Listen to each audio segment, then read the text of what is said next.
2 Timóteo capítulo 3.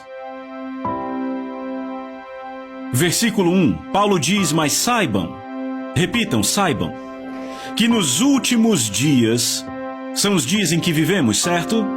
Tempos perigosos virão. Bem, a palavra perigosos aqui literalmente é difíceis, certo? Outra tradução, a Bíblia Viva diz, será muito difícil ser cristão nos últimos dias. Agora, olha aqui para mim. Eu olho para Paulo e olho para os nossos dias. E eu penso, ok, Paulo diz que nos meus dias vai ser difícil ser cristão. E eu fico, peraí. Você sabe o que aquele cara passou? Ei, ele apanhou 3 vezes com uma vara? Sabia que quando se apanhava com vara, isso marcava os ossos das pessoas e isso doía por semanas e semanas? 5 vezes ele foi chicoteado 39 vezes, quer dizer 40 menos 1, 39 vezes 5 vezes.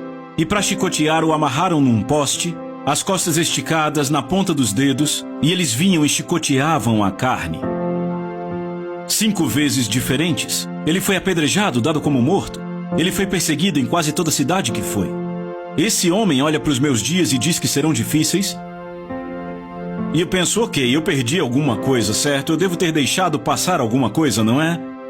E ele vem dizendo, veja, nos últimos dias, tempos difíceis virão. Por quê? E ele diz a razão.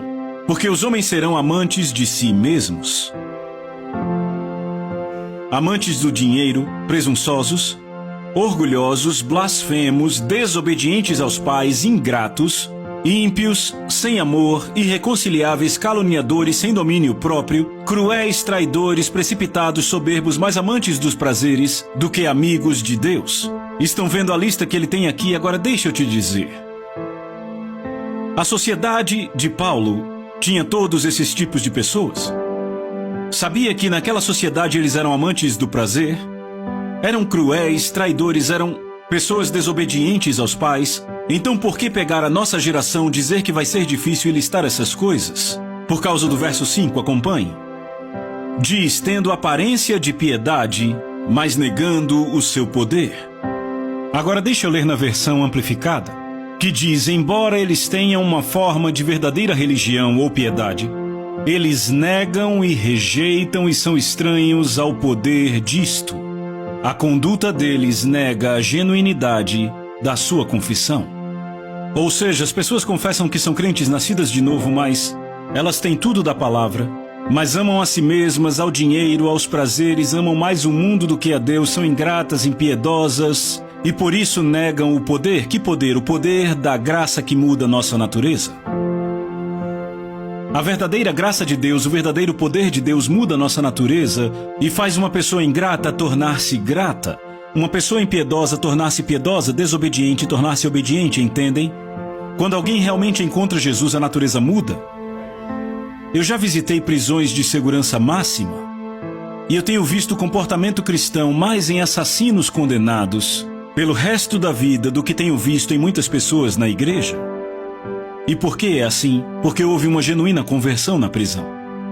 Enquanto houve uma oração do clube dos nascidos de novo com aquela pessoa na igreja. Então, quando Paulo está falando dos últimos dias, ele quer dizer que haverá um engano descontrolado. E o engano é o seguinte, eu já fiz aquela oração, tá tudo bem? Eu estou com Jesus, eu sou cristão. Mas ainda assim, não oraram com o coração, não entregaram o coração, não consideraram custo. Este é o engano. Eu levei muito tempo para fazer meus filhos entenderem. Eles iam para escolas cristãs e adolescentes fazendo sexo, usando drogas, fazendo tudo isso.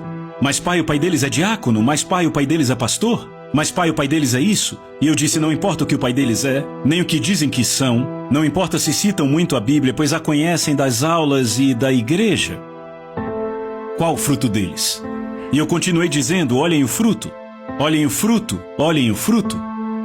Então o que Paulo está dizendo aqui, falando dos últimos dias, é que teremos pessoas dizendo, eu sou crente, mas se você olhar para o fruto, não são crentes, pois não tiveram uma mudança real de natureza, são pessoas enganadas. E ele continua dizendo, versículo 10, Paulo diz, mas você, falando a Timóteo, seguiu cuidadosamente a minha doutrina, o meu ensino. Repitam, ensino.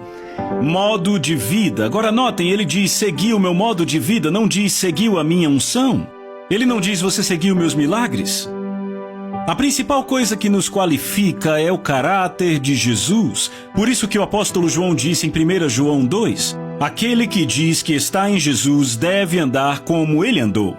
Você vê o caráter de Jesus? Sabe, discutem comigo, mas eles nasceram de novo, dê uma chance a eles. Mas sabe, eu vou a essas prisões e vejo esses caras que foram salvos, e eu vejo genuína humildade e piedade nessas pessoas. Eu vejo tanta gente que nasceu de novo, por exemplo, a minha esposa, eu me orgulho muito de tê-la levado a Jesus. A minha esposa, eu posso mostrar uma foto de uma semana antes dela ser salva, e uma foto de um mês depois de ela ter aceito a Jesus, vocês não a reconheceriam? Houve uma mudança total naquela mulher. Eu não disse para ela parar de beber, e ela era quase alcoólatra, o pai dela é alcoólatra até hoje. Ela tinha uma vida inteira de alcoolismo. Eu não disse pare de beber, ela só parou. Quando ela aceitou a Jesus, o DNA mudou. Eu tenho muitos amigos que dizem, sabe, John, eu era assim, eu falava palavrões como um marinheiro bêbado, mas uma vez que eu fui salvo, tudo isso parou.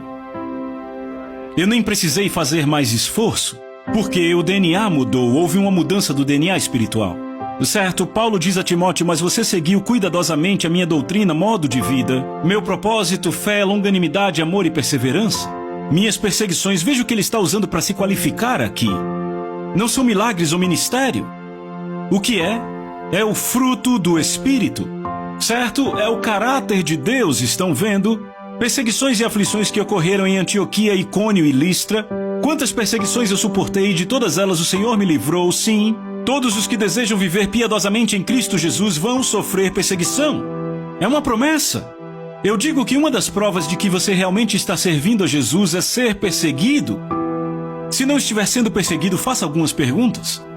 Porque Jesus disse quando o mundo te odiar, ele não disse se, ele disse quando o mundo te odiar. Saibam que ele também me odiou. Não é que as pessoas não queiram ficar perto de você, elas queriam ficar perto de Jesus, mas o que o mundo despreza é a quem você segue, a quem você se entrega, em quem você se espelha e como sua vida é vivida.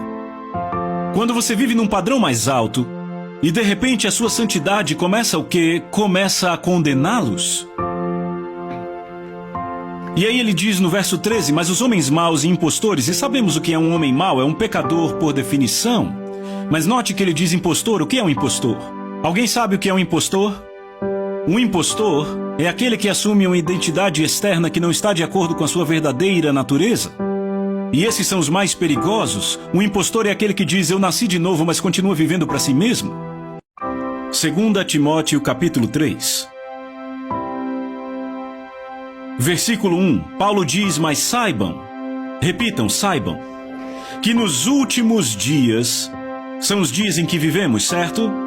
Tempos perigosos virão. Bem, a palavra perigosos aqui literalmente é difíceis, certo? Outra tradução, a Bíblia Viva diz, será muito difícil ser cristão nos últimos dias. Agora, olha aqui.